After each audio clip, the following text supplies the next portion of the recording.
Within 100 years of the advent of Islam, the Muslim empire reached as far as Africa, Persia, India, China, and Spain.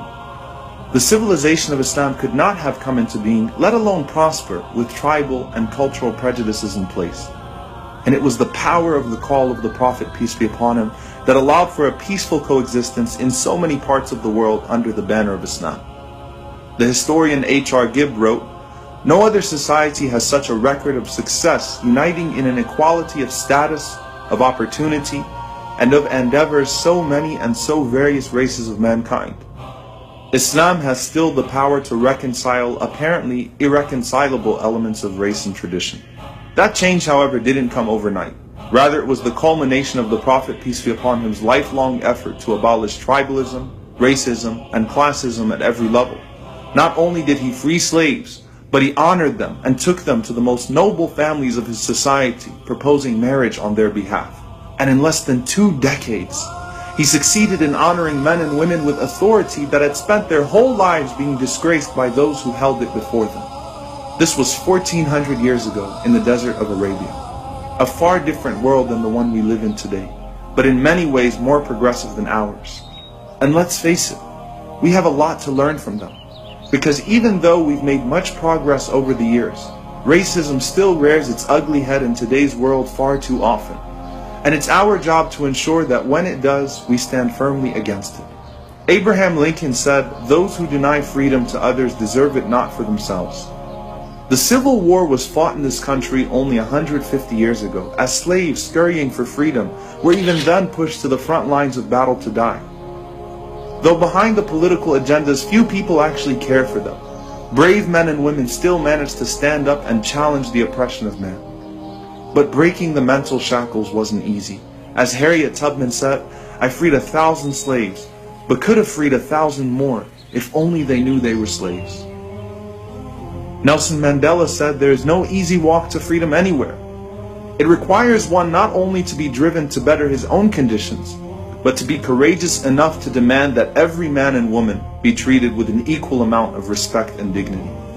And that's for all humanity. As Mandela said, our freedom is not complete until the Palestinians realize theirs.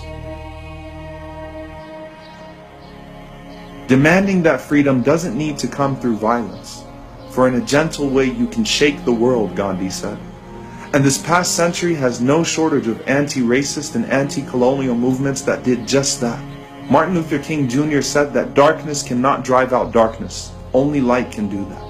Hate cannot drive out hate, only love can do that. He had a dream that one day on the red hills of Georgia, the sons of former slaves and the sons of former slave owners would be able to sit down together at the table of brotherhood. That his 4 little children would one day live in a nation where they would not be judged by the color of their skin, but by the content of their character.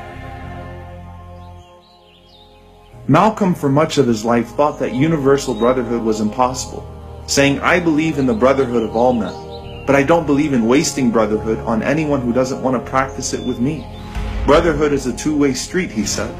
But when he went on his Hajj pilgrimage to Mecca, he came to the realization that through the universal call of the Prophet, peace be upon him, all people could be united as one. America needs to understand Islam, because this is the one religion that erases from its society the race problem.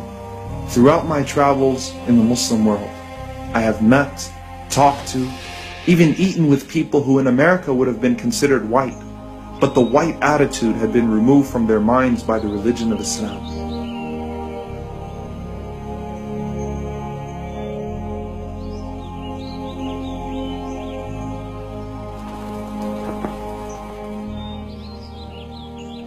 What Malcolm experienced was the power of humility. And that doesn't mean that you think any less of yourself. As Malcolm said, you can't hate the roots of the tree without hating the tree itself. So loving your homeland and origin is necessary. But the root of the problem of racism is that one thinks he's inherently superior to another because of the way he's created. As the first test of a truly great leader is his humility, the Prophet, peace be upon him, was the greatest leader to ever live. For despite his being of the most noble lineage, his rising to become head of state, and the devotion he gained from his followers that no king or ruler had ever experienced, He still chose to live in a humble home, sleep on a straw mat, wear the same clothes, and sit at the same level as his followers, to the extent that a foreign emissary wouldn't be able to tell him apart from his companions. It didn't matter if he was amongst former slaves or leaders. His dream was to see a world where none of that mattered. To realize the dream of Rasulullah, we have to question our own prejudices and take concrete steps to end discrimination at every level. It's easy to read, lecture, and speak about racial equality, but far harder to implement in our daily lives. Yesterday, I was sitting with a longtime friend of mine at the park as we were watching his kids play, and somehow it was revealed that his oldest son was actually an orphan from a neighboring country that he had adopted. I told him I had no idea, and that I admired how he'd always treated him just as well as his other son. He responded by saying he was inspired by the Prophet, peace be upon him, who freed Zayd ibn al-Haritha from slavery and treated him so well that when Zayd's father found him after many years, he still wanted to stay with the Prophet, peace be upon him. The lies which well-meaning zeal has heaped round this man Muhammad are disgraceful to ourselves only.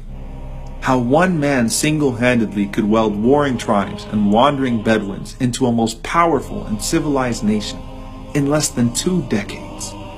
A silent great soul, one of that who cannot but be earnest. He was to kindle the world. The world's maker had ordered so. Sallallahu alayka ya Rasulullah.